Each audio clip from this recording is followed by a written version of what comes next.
Let me ask you about relations with India. This is a topic everybody in the world is concerned about because, of course, both India and Pakistan have nuclear weapons. Do you see any prospect for a greater degree of peace, better relations, more trade, more tourism, all the kind of things that would lift the economies of both India and Pakistan?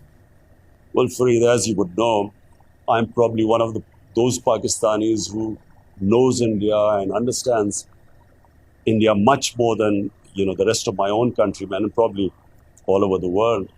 And so because of my friendships in India and my relations with all sorts of, whether it was media, it was politicians. So the moment my government came into power, the first thing I did was reach out to India. And I said, look, you come one step towards us, we'll go two towards you. And our only issue is Kashmir. And we should solve it like good neighbors on the dialogue table. But unfortunately, Fareed, there's a tragedy unfolding in India.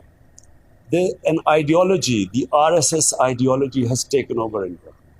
And we all know, and right now we have this, we are in this day of information technology. All you have to do is Google who were the founding fathers of RSS, which the ideology that rules India right now, and who were they inspired by, by the Nazis.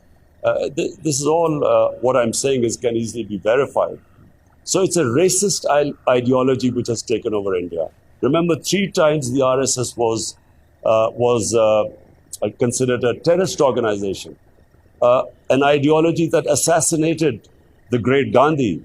So therefore, it's very difficult to come to terms with this ideology.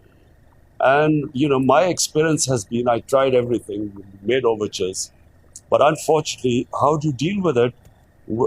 An ideology which is based on hate, racial superiority and hate for Muslims, minorities, Christians, and of course, Pakistan. So we haven't made any headways. But my worry is, Fareed, what is going on in India right now is much, much more damaging for India than for Pakistan right now. We just have our relationship as frozen, but events in India and the India I knew, I think it's of great concern.